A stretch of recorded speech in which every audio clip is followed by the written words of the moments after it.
കർത്താവ് നിങ്ങളോടുകൂടെ. വിശുദ്ധ ലൂക്ക അറിയിച്ച നമ്മുടെ കർത്താവ് യേശുമിശിഹായുടെ പരിശുദ്ധ സുവിശേഷം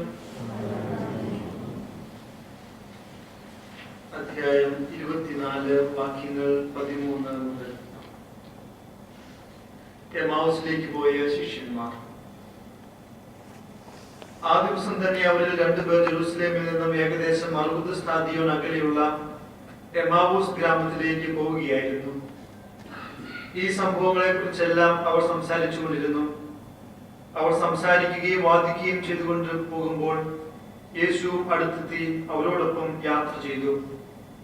എന്നാൽ അവനെ തിരിച്ചറിയാൻ കഴിയാത്ത വിധം അവരുടെ കണ്ണുകൾ മൂടപ്പെട്ടിരുന്നു. അവൻ അവരോട് ചോദിച്ചു, എന്തിനെ കുറിച്ചാണ് നിങ്ങൾ സംസാരിക്കുന്നത്? അവർ മ്ലാനവതരായിരുന്നു. അവരിൽ ക്ലെയോപ്പാസ് എന്നു പേരായവൻ അവനോട് ചോദിച്ചു, ഈ ദിവസങ്ങളിൽ ജെറൂസലേമിൽ നടന്ന സംഭവമൊന്നും അറിയാത്ത അപരിചിതനാണോ നീ? അവൻ ചോദിച്ചു, ഏത് കാര്യങ്ങൾ? അവൻ പറഞ്ഞു, നസ്രായനായ യേശുവിനെ കുറിച്ച് തന്നെ. അവൻ ദൈവത്തിന്റെയും മനുഷ്യരുടെയും മുമ്പിൽ വാക്കിലും പ്രവൃത്തിയിലും ശക്തനായ പ്രവാചകനായിരുന്നു.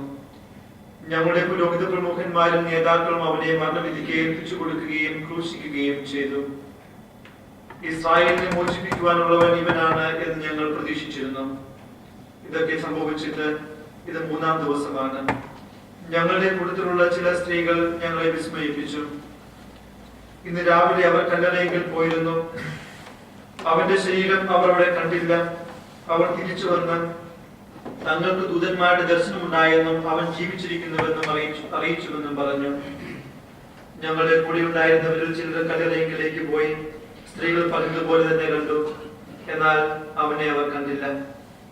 അപ്പോൾ അവൻ അവരോട് പറഞ്ഞു, ഭോഷന്മാരെ, പ്രവാചകന്മാർ പറഞ്ഞിട്ടുള്ളതും വിശ്വസിക്കുവാൻ കഴിയാത്ത വിധം ഹൃദയം മന്ദീഭവിച്ചവരെ, ക്രിസ്തു ഇതെല്ലാം സഹിച്ച് മഹത്വത്തിലേക്ക് പ്രവേശിക്കേണ്ടിയിരുന്നില്ലേ? മോശ തുടങ്ങിയ എല്ലാ പ്രവാചകന്മാരും വിശുദ്ധ ലിഖിതത്തിൽ തന്നെ പറ്റി എഴുതിയിരിക്കുന്നവയെല്ലാം അവൻ അവർക്ക് വ്യാഖ്യാനിച്ചു കൊടുത്തു. അവർ എത്തേണ്ടിയിരുന്ന ഗ്രാമത്തോടടുത്തു. അവനാകട്ടെ യാത്ര തുടരുകയാണെന്ന് ഭാവിച്ചു. അവർ അവനെ നിർബന്ധിച്ചുകൊണ്ട് പറഞ്ഞു, ഞങ്ങളോട് കൂടെ താമസിക്കുക, നേരം വൈകുന്നു, പകൽ അസ്തമിക്കാറായി. അവൻ അവരോടൊപ്പം താമസിക്കുവാൻ കയറി. അവരോടൊപ്പം ഭക്ഷണത്തിലിരുന്നപ്പോൾ അവൻ അപ്പമെടുത്ത് ആശീർവദിച്ച് മുറിച്ച് അവർക്ക് കൊടുത്തു. അപ്പോൾ അവരുടെ കണ്ണുകൾ തുറക്കപ്പെട്ടു. അവനെ അവർ തിരിച്ചറിഞ്ഞു. പക്ഷേ അവൻ അവരുടെ മുമ്പിൽ നിന്ന് അപ്രത്യക്ഷനായി. അവർ പറഞ്ഞു, വഴിയിൽ വെച്ച് അവൻ വിശുദ്ധ ലിഖിതം വിശദീകരിച്ചുകൊണ്ട് നമ്മോട് സംസാരിച്ചപ്പോൾ നമ്മുടെ ഹൃദയം ജ്വലിച്ചിരുന്നില്ലേ? അവർ അപ്പോൾ തന്നെ എഴുന്നേറ്റ് ജെറൂസലേമിലേക്ക് തിരിച്ചുപോയി. ദൈവവചനമാണ് നിങ്ങൾ കേട്ടത്.